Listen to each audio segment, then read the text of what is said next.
દરેક વિદ્યાર્થીઓ સ્વસ્થ અને મજામાં હશો, સલામત હશો એવી આશા રાખું છું. ઓનલાઈન આશુતોષ ઓનલાઈન એજ્યુકેશનમાં આપ દરેક વિદ્યાર્થીઓનું સ્વાગત છે. આજના લેક્ચરની અંદર 2 પ્રશ્નો જે આપણે બાકી હતા તેમાંથી ત્રીજો અને પ્રશ્ન 4 યુનિટ 2ની અંદર મોડલ વર્બ્સ જે આપણે સહાયકારક ક્રિયાપદોનો અભ્યાસ કરતા હતા એમાં આજે આપણે પ્રશ્ન 4ની ખાલી જગ્યા 15 આપેલી છે એ આપણે આજના લેક્ચરમાં ભણવાની છે. એ ભણતા પહેલાં આપણે દરેક લેક્ચરની અંદર મોડલ વર્બ્સ કયા કયા છે, તેના એક્ઝામ્પલ્સ કયા કયા છે એનો અભ્યાસ પહેલાં કરશું. તો દરેક વિદ્યાર્થીઓ ધ્યાન આપે. મોડલ વર્બ્સ 5 છે, બરાબર. આ દરેક લેક્ચરની અંદર આની માહિતી હું તમને આપીશ, બરાબર. આ 5 મોડલ વર્બ્સની માહિતી તમારી પાસે હશે તો તમે વ્યવસ્થિત રીતે જવાબ આપી શકશો, બરાબર. તો દરેક વિદ્યાર્થીઓએ આ ચેપ્ટર યુનિટ પૂર્ણ થઈ જાય એટલે ગ્રામર ન હોય તે વિદ્યાર્થીઓએ બુકની અંદર 5 પ્રશ્નો લખવાના છે અને ગ્રામર હોય એ લોકોએ ગ્રામરની બુકની અંદર 5 મોડલ વર્બ્સ લખવાના છે. ગ્રામર હોય એણે પણ લખવાના છે, ગ્રામર ન હોય એણે પણ લખવાના છે. એટલે કે મોડલ વર્બ્સ કયા કયા હતા, તેની વ્યાખ્યાઓ, તેના એક્ઝામ્પલ્સ, આ બધું તમારે બુકની અંદર લખવાનું છે.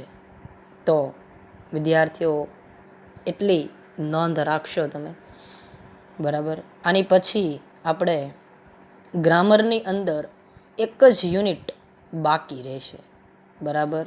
કયું જે છે ત્રીજું, ક્વેશ્ચન ટેગવાળો. પછી આપણે ગ્રામરનો કોર્સ સંપૂર્ણપણે પૂરો થઈ જશે. તો આજે આપણે પ્રશ્ન 4 જોવાનો છે. એ પહેલાં મોડલ વર્બ્સ વિશે આપણે જોઈ લઈએ. તો પહેલું મોડલ વર્બ્સ એટલે કે પહેલું સહાયકારક ક્રિયાપદ કયું છે? તો કે ભાઈ કેન. કેન એટલે શકે છે અથવા શકવું. એના 4 એક્ઝામ્પલ્સ નીચે તમને આપેલા છે. ક્ષમતા અને અક્ષમતા, વિનંતી, પરવાનગી વગેરે જેવા વાક્યો હોય તો તેમાં કેનનો ઉપયોગ થાય છે, બરાબર. પહેલું એક્ઝામ્પલ્સ કયું છે? હું અંગ્રેજી બોલી શકું છું. એક્ઝામ્પલ્સ બીજું જોઈએ, હું કાર ચલાવી શકતો નથી. જો શકવું એવું આવશે, બરાબર. શકે છે, શકો એવું ભાષાંતરમાં આવશે. તો કેનનો મિનિંગ જ એવો થાય છે, શકવું અથવા તો શકે છે. ત્રીજું ઉદાહરણ, શું તમે મને મદદ કરી શકો? ચોથું, શું હું અંદર આવી શકું? આ થઈ ગઈ વાત કેનની. હવે એની પછી શુડ જોઈએ. શુડ એટલે યોગ્ય સમયે કોઈ પણ વ્યક્તિ એક ચોક્કસ સમયે બોલતી વ્યક્તિ હોય તેમાં શુડનો ઉપયોગ થાય છે, બરાબર. તો એના એક્ઝામ્પલ્સ પણ 4 હતા. તો પહેલું એક્ઝામ્પલ્સનું ભાષાંતર ગુજરાતી શું હતું? આપણે વૃક્ષો બચાવવા જોઈએ. બીજું, આપણે પાણી વેડફવું ન જોઈએ. ત્રીજું, જો કસોટીમાં પાસ થવા માટે તમારે મહેનત કરવી જોઈએ. ચોથું, ગીતાએ વરસાદમાં રમવું જોઈએ નહીં. ત્રીજું અને ચોથું અગત્યનું, બરાબર. એટલે કે મેં, ત્રીજું કયું આવશે મોડલ વર્બ્સ? મેં. અને ચોથું માઇટ.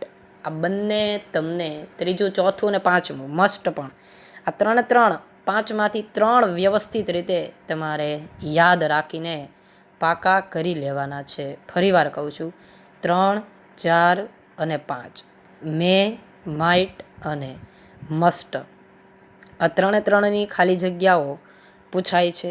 આજે આપણે જે પ્રશ્ન 4નો અભ્યાસ કરવાનો છે તેમાં મસ્ટ અથવા તો મસ્ટ નોટનો ઉપયોગ કરીને આપણે જવાબ લખવાના છે. તો મે એટલે શું થાય? કોઈ પણ વ્યક્તિ પરવાનગી આપણી પાસે માગતી હોય અથવા તો ભવિષ્યની શક્યતા દર્શાવેલી હોય તો ત્યારે મેનો ઉપયોગ થાય છે. બરાબર. તો એમાં એક્ઝામ્પલ્સ પહેલું શું કહે છે? મે આઈ કમ ઇન? શું અંદર આવી શકું? બીજું examples, Hemant May win the match. Hemant match જીતી શકે છે. બરાબર. એની પછી માઇટ, ચોથું માઇટ, વર્તમાન શક્યતા અને ભવિષ્યની શક્યતાઓ દર્શાવેલી હોય તો તેને માઇટનો ઉપયોગ કરવામાં આવે છે. પહેલું એમાં એક્ઝામ્પલ્સ, તરુણ કદાચ અત્યારે સૂતો હશે. સૂતો છે એવું નથી. શું કહે છે? તરુણ કદાચ અત્યારે સૂતો હશે. બીજું, શિક્ષક કદાચ તમને સજા કરી શકે છે. શિક્ષક કદાચ તમને સજા કરી શકે છે. એ ભવિષ્યની શક્યતા થઈ. એની પછી મસ્ટ. બરાબર. મસ્ટ આવ્યું એટલે ફરજિયાતપણે, ચોક્કસપણે તમારે ફરજ બજાવવી જ પડશે ત્યારે મસ્ટનો ઉપયોગ થાય છે. તો એક્ઝામ્પલ્સ, પહેલું એમાં આપણે આપણા માતા પિતાનું માનવું જ જોઈએ. બીજું, આપણે શાળાના નિયમો તોડવા ન જ જોઈએ. બરાબર. આ મસ્ટના 2 ઉદાહરણ હતા. મે, માઇટ અને મસ્ટ, આ ત્રણેયના 2 ઉદાહરણ છે, એટલે કે 2 એક્ઝામ્પલ્સ. અને કેન અને શુડના 4 એક્ઝામ્પલ્સ તમને ગ્રામરમાં આપેલા છે.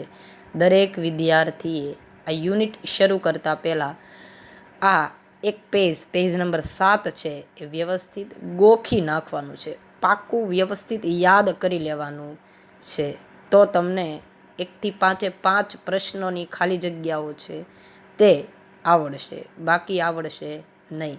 આ યુનિટ સૌથી મોટું છે કે આ યુનિટની અંદર 1 થી 5 પ્રશ્નો આપેલા છે. બરાબર. તો વ્યવસ્થિત તમે યાદ કરીને પાકું કરી લેજો. પરીક્ષામાં પણ આમાંથી વધારે માર્કનું પૂછાય છે. તો આજે આપણે જે લેવાનું છે એ તરફ જઈએ. પ્રશ્ન નંબર 4. હું પહેલાં અંગ્રેજીમાં વાંચું છું. Complete the sentence using must or must not. એમ કે છે મસ્ટ અથવા મસ્ટ નોટનો ઉપયોગ કરીને વાક્યને પૂર્ણ કરો. ખાલી જગ્યા આપણે પૂરવાની છે. મસ્ટ અથવા મસ્ટ નોટ. જો બંનેનો ઉપયોગ એકસાથે કરવાનો નથી. કાં તો મસ્ટનો ઉપયોગ, કાં તો મસ્ટ નોટનો ઉપયોગ. તો આપણે 1 by 1 જોતા જઈએ. 15 છે. આજના લેક્ચરની અંદર આપણે 15 ખાલી જગ્યાનો અભ્યાસ કરવાનો છે. બરાબર. તો પ્રશ્ન 4ની અંદર એક્ઝામ્પલ્સ પહેલું છે એ હું વાંચું છું. The exam will start at 11 AM. પરીક્ષા છે તે 11 વાગે શરૂ થાય છે. કૌંસની અંદર રીચ આપેલું છે. રીચ એટલે પહોંચવું. તો યુ ખાલી જગ્યા ધ સ્કૂલ ઓન ટાઈમ.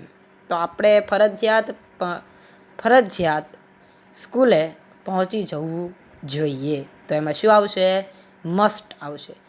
ફરજિયાત પહોંચી જવું જોઈએ. ન પહોંચવું હોય તો જવાબ શું આવે? મસ્ટ નોટ આવે. બરાબર. એની પછી બીજું એક્ઝામ્પલ્સ મસ્ટ નોટ વાળું આપેલું છે. એમાં ધ્યાન આપીએ. I have not done my homework. મેં મારું ગૃહ કાર્ય પૂર્ણ કરેલું નથી. બટ આઈ ખાલી જગ્યા અ લાઈ. કાઉન્સની અંદર ટેલ આપેલું. કાઉન્સનું જે વાક્ય આપેલું હોય તમને સવાલમાં તેનો ઉપયોગ આપણે જવાબ આપતી વખતે કરી લેવાનો રહેશે. ફરીવાર રિપીટ કરું છું. સવાલમાં જ તમને કાઉન્સ આપેલું છે તેનો ઉપયોગ જવાબ લખતી વખતે વ્યવસ્થિત કરી લેવાનો છે. તો બીજું એક્ઝામ્પલ્સમાં મસ્ટ નોટ ટેલ આવશે. Must not tell. બરાબર. ટેલ એટલે કહેવું. હવે આપણે 1 by 1 1 થી 15 ખાલી જગ્યા જોતા જઈએ. વાક્યો કયા કયા આપ્યા છે. ગુજરાતી હું કરીશ, તમે એવું લાગે તો ગુજરાતી લખી લેજો. એક્ઝામમાં ગુજરાતી તમને આવડતું હશે તો જ જવાબ તમે લખી શકશો. બરાબર, તો ધ્યાન આપજો. પહેલું છે, Manan has promise to work hard. મનને એક વચન આપ્યું હતું કે હું સખત મહેનત કરીશ. વર્ક હાર્ડ એટલે સખત મહેનત કરવી. હી ખાલી જગ્યા હીઝ પ્રોમિસ, કાઉન્સની અંદર બ્રેક આપેલું છે. તો બ્રેક એટલે તોડવું. તેણે તેનું પ્રોમિસ વચન તોડવું જોઈએ નહીં. જવાબ બોલી ગયો એટલે તમને વિદ્યાર્થી દરેકને ખ્યાલ આવી ગયો હશે કે મસ્ટ નોટ જ આવે. બરાબર, મનને એવું એક વચન આપ્યું હતું કે હું સખત મહેનત કરીશ. He must not break his promise, તેથી તેણે તેનું વચન તોડવું જોઈએ નહીં. બરાબર, પહેલાંનો જવાબ શું થયો? Must not break. બીજું જોઈએ, વી ખાલી જગ્યા bits of paper on the floor. કાઉન્સની અંદર થ્રો આપેલું છે. થ્રો એટલે ફેંકવું. આપણે આપણું પેપરને ફેંકવું જોઈએ નહીં. બરાબર, તો એની અંદર પણ મસ્ટ નોટ થ્રો આવશે. Must not throw. બરાબર, ત્રીજું, ધ યંગ ખાલી જગ્યા ધેર એલ્ડર્સ. કાઉન્સની અંદર રિસ્પેક્ટ આપ્યું છે. રિસ્પેક્ટ, રિસ્પેક્ટ એટલે માન સન્માન આપવું. આપણે મોટા વ્યક્તિઓ જે આપણા હોય, વડીલો, તેને હંમેશા માન આપવું જ જોઈએ. તેમાં મસ્ટ આવશે. ફરજિયાતપણે માન આપવું જ જોઈએ. ફરીવાર ત્રીજું, the young must respect their elders. ચોથું, the traffic light is red. Traffic light છે એ કેવા કલરની છે? લાલ. યુ ખાલી જગ્યા યોર કાર. કાઉન્સની અંદર સ્ટોપ આપેલું. સ્ટોપ એટલે ઊભું રાખવું અથવા બંધ કરવું. તો જ્યારે ટ્રાફિક લાઇનની અંદર લાલ લાઇટ હોય ત્યારે આપણે આપણું વાહનને થોભાવી દેવાનું હોય છે, એટલે કે સ્ટોપ કરી દેવાનું હોય છે. તો એમાં શું આવશે? મસ્ટ આવશે. ફરજિયાત ઊભું રાખી દેવાનું હોય છે, નહીં તો આપણને દંડ કરવામાં આવે. બરાબર, તો ચોથાનો જવાબ મસ્ટ સ્ટોપ. Must stop. કાઉન્સમાં જે આપેલું છે તે તમારે જવાબ લખતી વખતે ઉપયોગમાં લઈ લેવાનું રહેશે. બરાબર, તો હવે પાંચમું જોઈએ, mister Patel is not well. Mister પટેલને સારું નથી, એટલે કે તબિયત ખરાબ છે. એ ખાલી જગ્યા ટુ અ ડૉક્ટર સૂન. કાઉન્સની અંદર ગો આપેલું છે. તેથી તે ફરજિયાતપણે ડૉક્ટર પાસે જશે. તો શું આવે? Must go. ફરજિયાત જશે, તેને મજા નથી એટલે ડૉક્ટર પાસે તે જશે. Must go. છઠ્ઠું જોઈએ, શીતલ હેઝ હર્ટ કાવેરી. શીતલ છે તે કાવેરીને હર્ટ કરે છે, એટલે કે તેની સાથે તેને ગમતું નથી. તો ધિક્કારે છે. શીતલ છે તે કાવેરીને ધિક્કારે છે. શી ખાલી જગ્યા સોરી ટુ હર. તેથી તે ફરજિયાત તેને સોરી કહેશે. બરાબર, તો મસ્ટ સે. જવાબ છઠ્ઠાનો જવાબ મસ્ટ સે. સાતમું, 7, 8, 9 ખૂબ જ આઈએમપી છે, ધ્યાન આપજો. Devang can drive a car. Devang car ચલાવે છે. બટ હી ખાલી જગ્યા વિધાઉટ અ લાયસન્સ. પરંતુ તે લાયસન્સ વગર ચલાવી શકશે નહીં. હું જવાબ બોલી ગયો. Must not drive. He must not drive without a licence. તે લાયસન્સ વગર કાર ચલાવી શકશે નહીં. આઠમી ખાલી જગ્યા, Shankar has taken money from Shiv. શંકરે શિવ પાસેથી થોડા પૈસા ઉછીના લીધા છે. હી ખાલી જગ્યા બે ખાલી જગ્યા આપી ઇટ સૂન. એકમાં તમારે મસ્ટ અથવા મસ્ટ નોટ લખવાનું છે અને એકમાં રિટર્ન લખવાનું છે. તેણે ઉછીના પૈસા લીધા છે તો તેણે ફરજિયાતપણે પાછા આપી દેવા જોઈએ. રિટર્ન આપ્યું છે, રિટર્ન એટલે પાછા આપવા, બરાબર. તો મસ્ટ રિટર્ન આવશે, મસ્ટ રિટર્ન. 9મું, Harsh is very clever. Harsh ખૂબ જ હોશિયાર છોકરો છે. હિઝ પેરેન્ટ્સ ખાલી જગ્યા હિમ કાઉન્સની અંદર ડિસ્કરેજ આપ્યું છે. ડિસ્કરેજ એટલે ઉત્સાહ, ડિસ્કરેજ એટલે ઉત્સાહ, બરાબર. તો હર્ષ છે એ હોશિયાર છોકરો છે, તેથી તેના માતા પિતા ઉત્સાહ અનુભવશે, તો એમાં પણ મસ્ટ ડિસ્કરેજ આવશે. 10મું જોઈએ, ધ ચિલ્ડ્રન ખાલી જગ્યા ધ રૂલ્સ એટ સ્કૂલ કાઉન્સની અંદર ઓબે આપેલું છે. ઓબેનો મિનિંગ થાય અર્થ, લખવું હોય તો લખજો. ઓબે એટલે પાલન કરવું. બાળકોએ ફરજિયાતપણે શાળાનું નિયમનું પાલન કરવું જ જોઈએ. ફરીવાર, બાળકોએ ફરજિયાતપણે શાળાના નિયમનું પાલન કરવું જ જોઈએ. તો મસ્ટ ઓબે, જવાબ શું થશે? Must obey. 11મું, Kanji is a brave boy. Kanji છે બહાદુર છોકરો છે. હિઝ ફાધર ખાલી જગ્યા હિમ કાઉન્સની અંદર ફ્રાઇટન આપેલું છે. ફ્રાઇટન એટલે ડરી જવું, તો શું તેના પિતા તેનાથી ડરી જશે? નહીં. મસ્ટ નોટ ફ્રાઇટન, જવાબ આવશે મસ્ટ નોટ ફ્રાઇટન. 12મું, ઇટ ઇઝ ગેટિંગ ડાર્ક. ત્યાં ડાર્ક એટલે કાળું. It is getting dark we ખાલી જગ્યા હોમ અર્લી. વાદળછાયું વાતાવરણ છે, તેથી આપણે ફરજિયાત વહેલા ઘરે પહોંચી જવું જોઈએ. જવાબ બોલી ગયો છું ગુજરાતી કરતી વખતે, એટલે કે વી મસ્ટ રીચ. કાઉન્સની અંદર રીચ આપ્યું, રીચ એટલે પહોંચવું. 13મી ખાલી જગ્યા, ક્રિષ્ના ઇઝ સ્ટડિંગ. ક્રિષ્ના અભ્યાસ કરે છે, તેનો અભ્યાસ. સ્ટડિંગ એટલે અભ્યાસ. યુ ખાલી જગ્યા હર કાઉન્સની અંદર ડિસ્ટર્બ આપેલું છે, તેથી તમે તેને ખલેલ પહોંચાડશો નહીં, તો શું આવશે? Must not disturb, must not disturb her. Krishna અભ્યાસ કરે છે, તેથી તમે તેને ખલેલ પહોંચાડશો નહીં, ડિસ્ટર્બ કરશો નહીં. 14મું જોઈએ, ઇટ ઇઝ રેઇનિંગ. 14મું આઈએમપી. ઇટ ઇઝ રેઇનિંગ એટલે વરસાદ જેવું વાતાવરણ છે. યુ ખાલી જગ્યા સ્લોલી કાઉન્સની અંદર રાઇડ આપ્યું છે, બરાબર. તેથી આપણે આપણું વાહન ધીમેથી ચલાવવું જોઈએ. You must ride slowly, you must ride slowly.